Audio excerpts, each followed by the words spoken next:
Привет всем, добро пожаловать на новый выпуск подкаста Russian Progress. Это подкаст для тех, кто изучает русский язык. Здесь я говорю полностью на русском, и для перевода незнакомых слов вы можете использовать транскрипцию.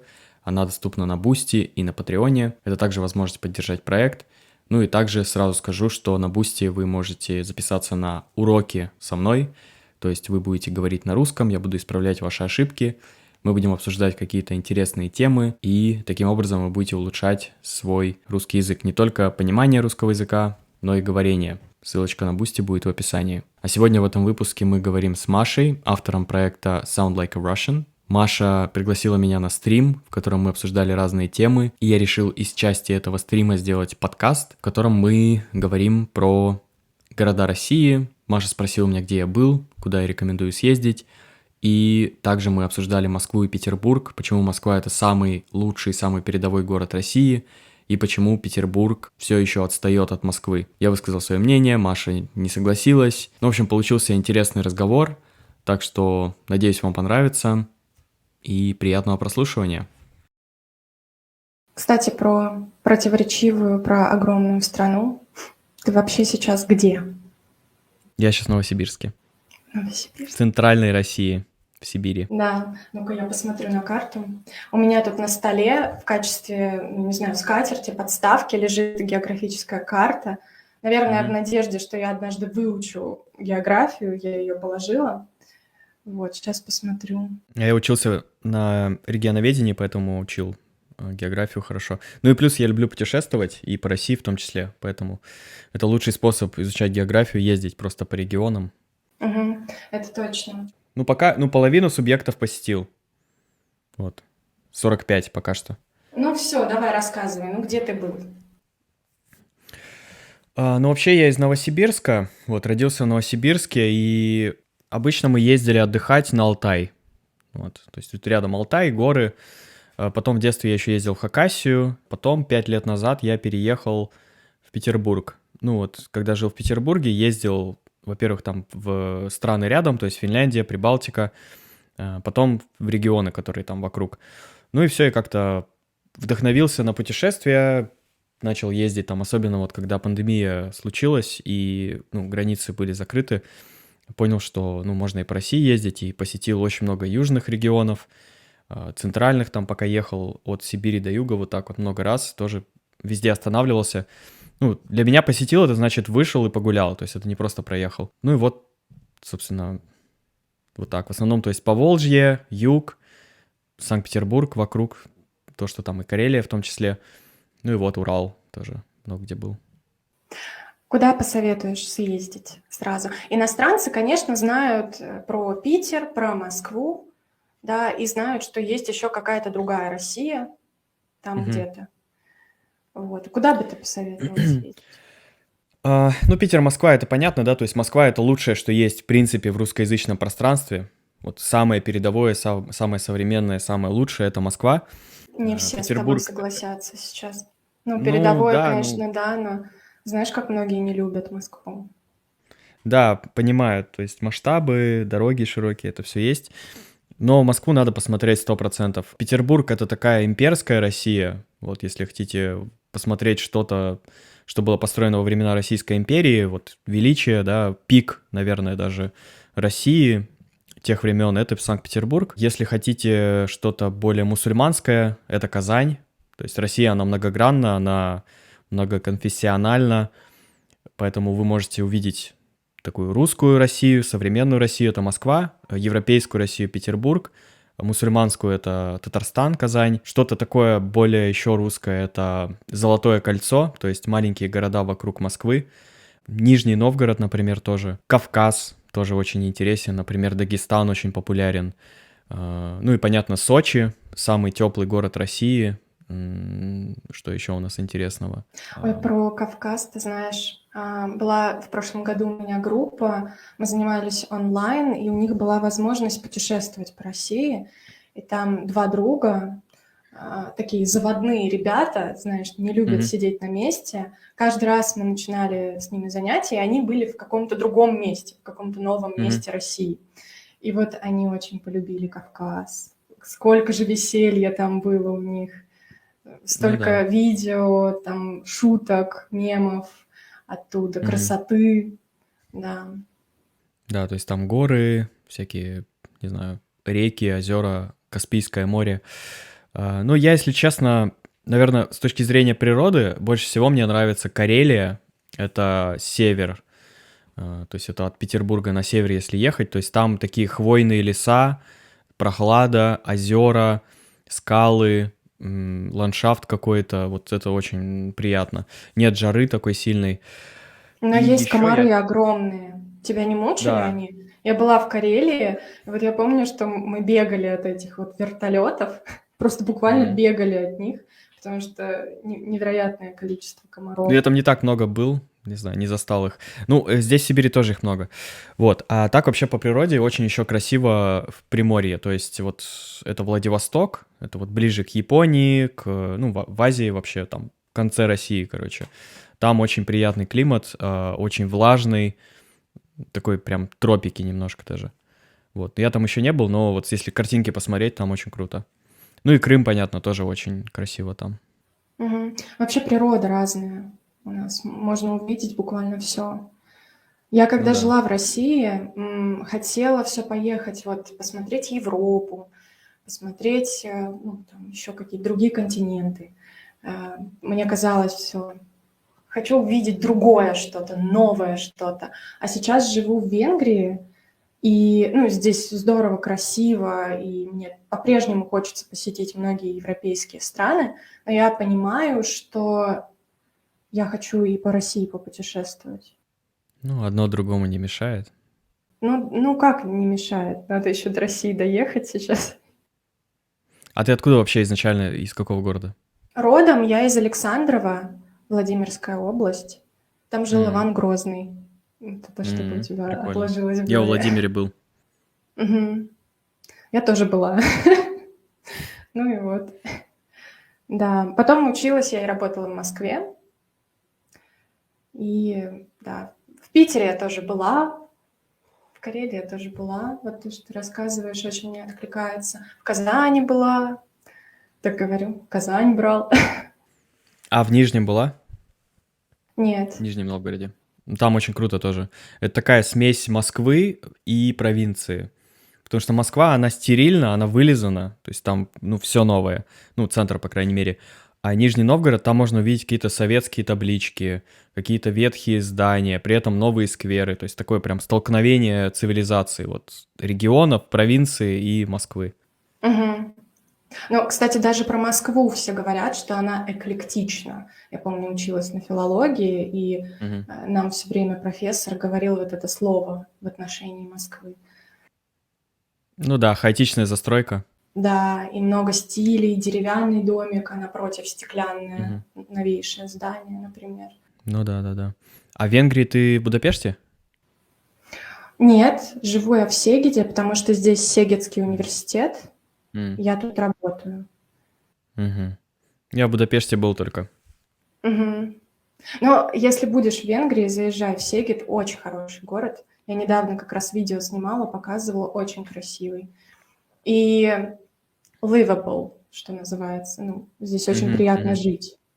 Вот этого не хватает в России, то есть у нас очень автомобилецентричные города, в которых неприятно жить, но я надеюсь, что будем как-то работать над этим. А, кстати, вот ты упомянул уже это, про Нижний Новгород, что это смесь, да, провинции и как будто бы Москвы. Мгм. А вот в чем большая разница между провинцией и не провинцией в России? Ну, в инфраструктуре, в качестве, в уровне жизни, в воздухе, в комфорте. Вот. Даже Петербург его можно отнести к провинции скорее, к сожалению. У нас вот единственный город, который передовой, который может поконкурировать с европейскими какими-то столицами, это Москва. Мгм. А почему Питер это провинция, на твой взгляд?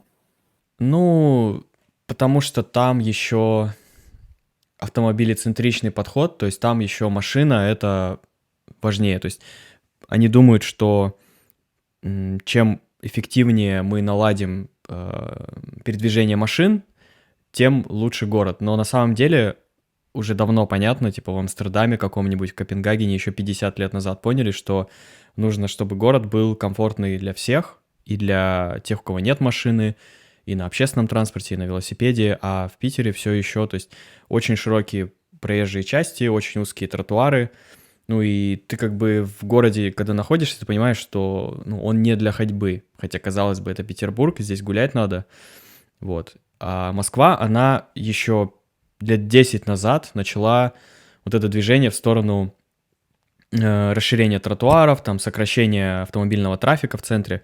И, как ни странно, в Москве сейчас очень тихо и спокойно. Хотя там сколько, Серьезно? 12 миллионов живет. Не везде, то есть, да, там есть Тверская широкая, но вот если малую Москву взять, центральную, то там очень комфортно гулять, очень Обалдеть. можно приятно на велике кататься. Вот. У меня вообще противоположные впечатления от этих двух М, городов. Но я не жила в Петербурге, знаешь, я была там раза 3-4, не знаю, 5, мгм, но на неделю, знаешь, на 10 дней. То есть это все равно туристическая поездка, и мы, естественно, мгм, ходили пешком. Я все время мгм, в Питере ходила пешком, никогда не на машине. мгм. И мне казалось, что в Питере это очень здорово ходить пешком. Удобно. Не, он спроектирован, в принципе, да, более удобно, потому что там уже улицы, но все равно, то есть там, где бы ты ни оказался, там всегда будет линия вот этих припаркованных машин, которые стоят там бесплатно. То есть до сих пор, ну вот, по-моему, в этом году внедрили платную парковку, но до этого ты мог просто привезти свой «Жигуль», оставить его на несколько лет там, и он там будет просто разлагаться, ну, в центре Петербурга, которая, ну, дорогая земля, по сути. То есть вот в таких нюансах ты видишь, что какой город прогрессивный, какой не очень. В Москве, например, уже, ну, я не знаю, там лет 5 парковка платная в центре. То есть вот если ты оставляешь машину, 500 рублей в час заплати. И все, очень быстро машин просто в центре не стало. Ну, то есть остались те, у кого есть деньги там, и начали развивать общественный транспорт, метро там строят. И ты понимаешь, что этот город не просто трасса для машин, это город, где ты можешь и погулять, и посидеть на улице, там, подышать свежим воздухом, ну, относительно свежим воздухом. Вот. Это один такой город, вот, который реализовал вот эти вот все идеи урбанистические.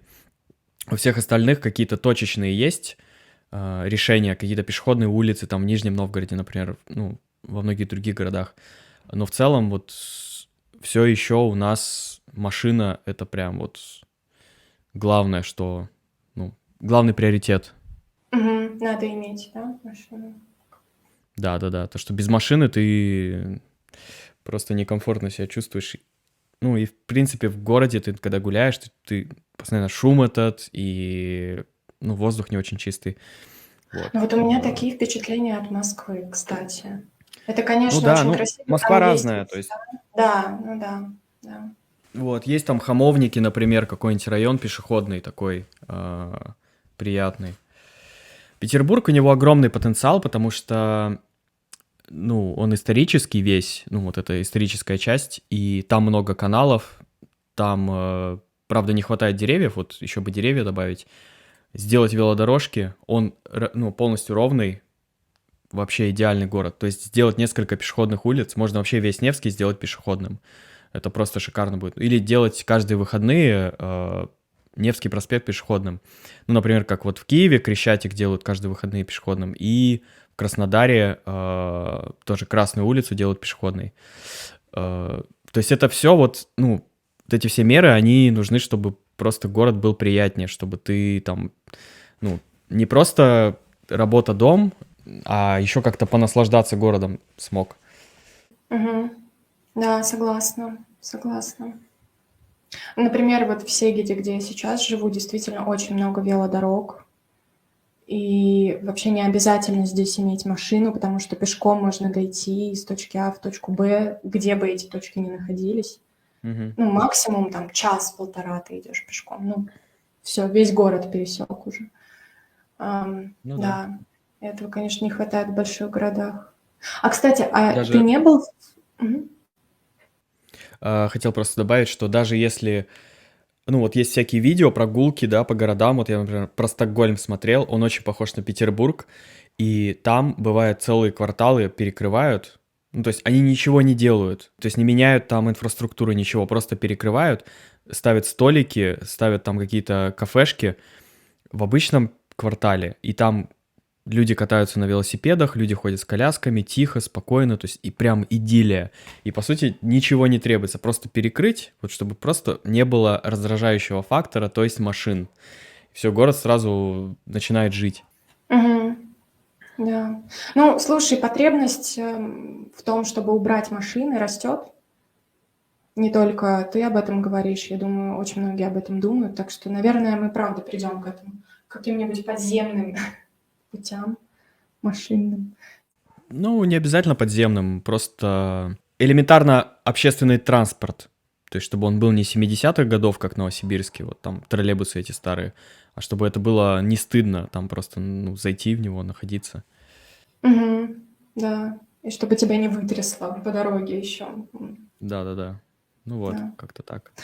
А ты не был в Коломне? Не, Коломна — не это был. такой городок недалеко от Москвы. Вот если ты будешь в Москве, очень советую. Ты просто, когда говорил про Нижний Новгород и сказал про сочетание современности и чего-то такого старого, Мгм, я сразу мгм. вспомнила Коломну, потому что это городок, до которого можно доехать за 1 час, по-моему, на электричке от Москвы, прямо из центра Москвы. Мгм. Ам, И ты оказываешься просто в прошлом веке, знаешь, Мгм. таблички с этими твердыми знаками, ну и такие Прикольно. старые, действительно старые таблички, и дороги, и церквушки. Ну, в общем, Мгм. такие классные, здоровские впечатления оставил этот город. У тебя есть список, кстати, ведешь, куда хочешь поехать? Да я везде хочу, в принципе, то есть все регионы России хочу посетить, хотя бы областные центры, да, столицы. Ну и все страны. Мгм. Хороший план. Вот. Да, поэтому, ну, в какой последовательности особо не важно, то есть важно просто хотя бы раз в месяц куда-то выбираться. Мгм. Ну, хотя бы раз в месяц, прикольно. Я тоже всегда мечтала, но...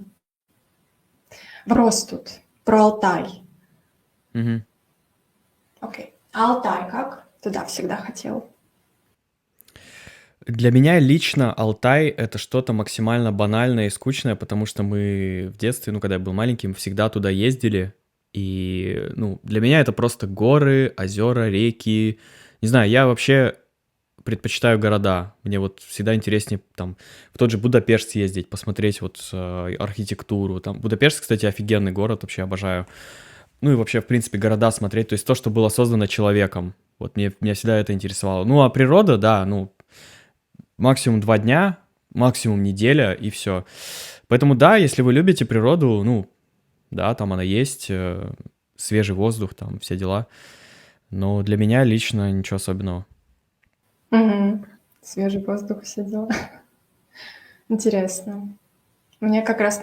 Ну нет, хотя я тоже люблю по городам гулять. Ладно, мне нравится и природу посмотреть, и по городам погулять. И на этом на сегодня все. Полную часть стрима вы найдете на канале Маши Sound Like a Russian. Но я напоминаю, что транскрипцию к этому и всем остальным выпускам вы найдете на Бусти. Также там есть эксклюзивные видео, подкаст. И если вы хотите говорить на русском, то жду вас там же на Бусти. Вы можете просто подписаться на базовую подписку, и у вас будет пробный урок.